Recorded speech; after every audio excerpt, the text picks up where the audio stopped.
breaking news এবাৰ মৰিগাঁৱৰ বৰচলাত সংঘটিত হৈছে ভয়ানক পথ দুৰ্ঘটনা নিয়ন্ত্ৰণ হেৰুৱাই বিদ্যুতৰ খুঁটাত প্ৰচণ্ড খুন্দা মাৰিছে মালবাহী এখন বাহনে আৰু তিনিজনকৈ লোক এই দুৰ্ঘটনাত আহত হৈছে আহতসকলক ইতিমধ্যে চিকিৎসালয়লৈ প্ৰেৰণ কৰা হৈছে লৈ আহিছো এই মুহূৰ্তৰ ব্ৰেকিং নিউজ মৰিগাঁৱৰ এটা ব্ৰেকিং নিউজ লৈ অহাৰ চেষ্টা কৰিছো ফুল প্লেটৰ মাধ্যমেৰে মৰিগাঁৱৰ বৰচলাত ভয়ংকৰ পথ দুৰ্ঘটনা নিয়ন্ত্ৰণ হেৰুৱাই বিদ্যুতৰ খুঁটাত প্ৰচণ্ড খুন্দা মালবাহী বাহনৰ দুৰ্ঘটনাত গুৰুতৰভাৱে আহত তিনিজনকৈ লোক আহতসকলক চিকিৎসালয়লৈ প্ৰেৰণ কৰা হৈছে মৰিগাঁৱৰ পৰা মৈৰাবাৰী অভিমুখে গৈ আছিল বাহনখন আৰু দুৰ্ঘটনাত পতিত হোৱা বাহনখনৰ নম্বৰ AS21 AC 2615 ঘটনাস্থলত উপস্থিত বৰচলা আৰক্ষী মৰিগাঁও জিলাৰ বৰচলা আৰক্ষী চকীৰ অন্তৰ্গত নগাবান্ধাত সংঘটিত হৈছে এই ভয়ংকৰ পথ দুৰ্ঘটনাত গুৰুতৰভাৱে আহত হৈছে তিনিজনকৈ লোক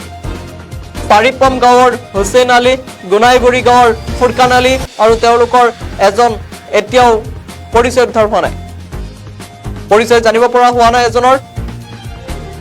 এই মুহূৰ্তত জনাই আছো পুনৰবাৰ মৰিগাঁৱৰ বৰচলাত ভয়ংকৰ পথ দুৰ্ঘটনা নিয়ন্ত্ৰণ হেৰুৱাই বিদ্যুতৰ খুঁটাত প্ৰচণ্ড খুন্দা মাৰিছে মালবাহী বাহনে দুৰ্ঘটনাত গুৰুতৰভাৱে আহত হৈছে তিনিজনকৈ লোক আহতসকলক চিকিৎসালয়লৈ প্ৰেৰণ কৰা হৈছে মৰিগাঁৱৰ মৈৰাবাৰী অভিমুখে গৈ আছিল বাহনখন দুৰ্ঘটনাত পতিত বাহনখনৰ নম্বৰ AS21 AC 2615 আৰু ঘটনাস্থলীত বৰচলা আৰক্ষী উপস্থিত হয়